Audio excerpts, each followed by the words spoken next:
Oh. Je te laisse, je vais voir Isa. Oh.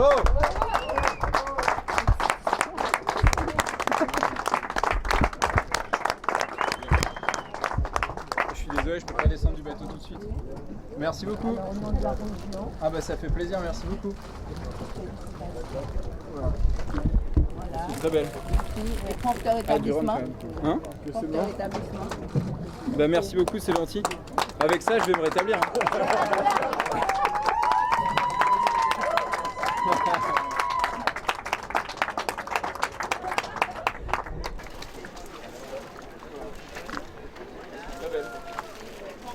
Oh, c'est beau!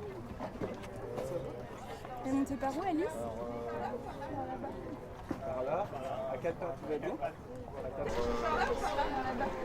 Par là, à 4 pattes. Ça va, Thierry? Ouais, ça va nickel.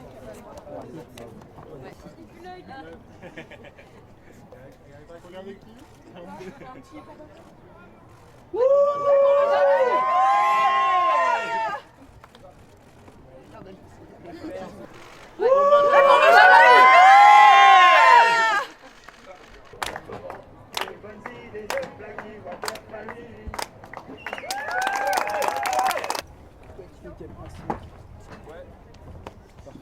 Ça va, Franche?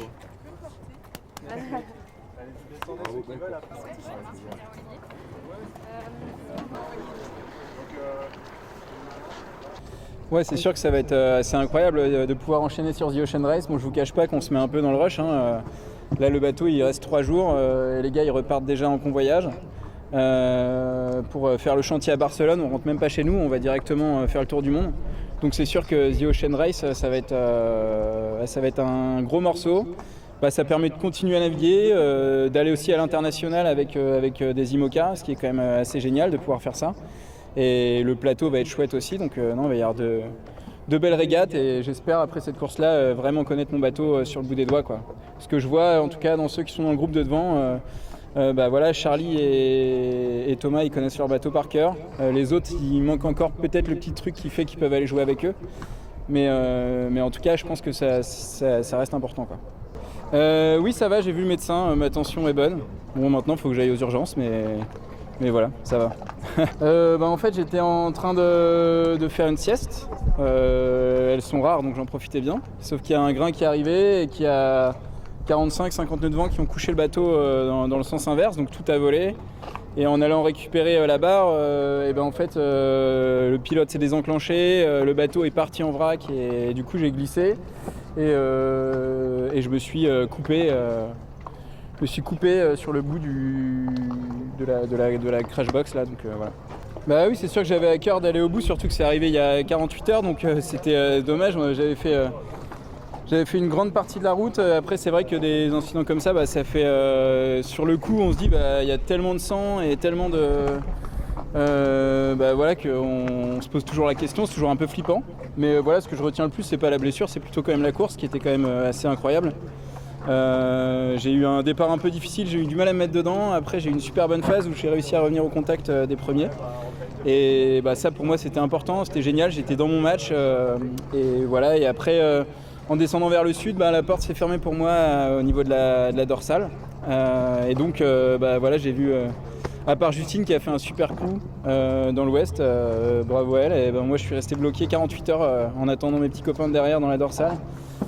Et c'est vrai que ça m'a plombé un peu le moral parce que c'était dur. Je m'étais battu vraiment comme un lion pour pouvoir être là où j'étais. Et de tout perdre comme ça sans rien pouvoir faire, c'est assez dur. Mais bon, c'est les joies de ce sport aussi. Mais malgré tout, derrière, j'ai rien lâché. J'ai toujours cravaché. Je me suis dit, si jamais il y a une opportunité, de toute façon, je la prendrai pour revenir. Donc voilà, même à un moment, j'ai fait un bon décalage dans l'ouest. J'allais vite vers le sud. Voilà, je me disais, écoute, de toute façon, t'es là, donne à fond jusqu'au bout et tu verras où ça te mène, quoi. Et donc, je suis content parce que j'ai pu distancer le groupe un peu qui était avec moi et pour le coup, je suis pas revenu avec ceux de devant, mais ouais, j'arrive quelques heures après, quoi. Oui, c'est vrai que ça n'a rien à voir. Cette course n'a rien à voir et puis je pense qu'elle n'a rien à voir avec toutes les précédentes routes du Rhum non plus. On a fait énormément de près. Une route qui était très nord, des conditions assez difficiles, avec peu de temps de repos parce que le rythme est très intense. C'est-à-dire que le niveau sportif, je pense, a quand même bien monté aussi. Donc forcément, le rythme est intense, donc forcément on dort moins, donc forcément on se pousse à fond. Et c'est vrai qu'au bout de quelques jours de course, je me disais mais si je garde ce rythme-là jusqu'à la fin, en fait je pourrais pas tenir plus de 10 jours quoi. Donc du coup, voilà quoi. Du coup c'était une route du Rhum assez dure et ça n'a rien à voir avec un Vendée Globe, c'est sûr. Voilà, là faut mettre des gaz tout le temps quoi. Et en même temps c'est sympa et en même temps c'est dur. C'est génial, c'est vrai que c'est ma première transat à bord de ce bateau. J'ai fait quand même quelques milles à bord cette année, mais on se cherche toujours. Et là c'est vrai que je suis assez content. Il y a notamment la deuxième partie de course au portant, j'ai trouvé le bateau vraiment formidable. Enfin, je me suis régalé à bord, ça glissait tout seul, des grands surfs, des grandes glissades, et j'arrivais à tenir des moyennes de vitesse qui étaient proches de celles des premiers. Je trouve que pour un bateau qui a quasiment 8 ans, c'est pas mal. Donc voilà, non, je suis vraiment content. En tout cas, j'ai encore quelque chose à découvrir, mais même auprès, j'ai réussi à revenir finalement. Je sais que dès qu'il y a de la brise, je peux avoir confiance en lui. J'ai vraiment poussé très très loin. Je pense que ça a tapé fort comme rarement ça a tapé fort, même si je pense que Alex a bien bourriné aussi, mais là c'est vrai qu'avec les grands foils c'est encore autre chose.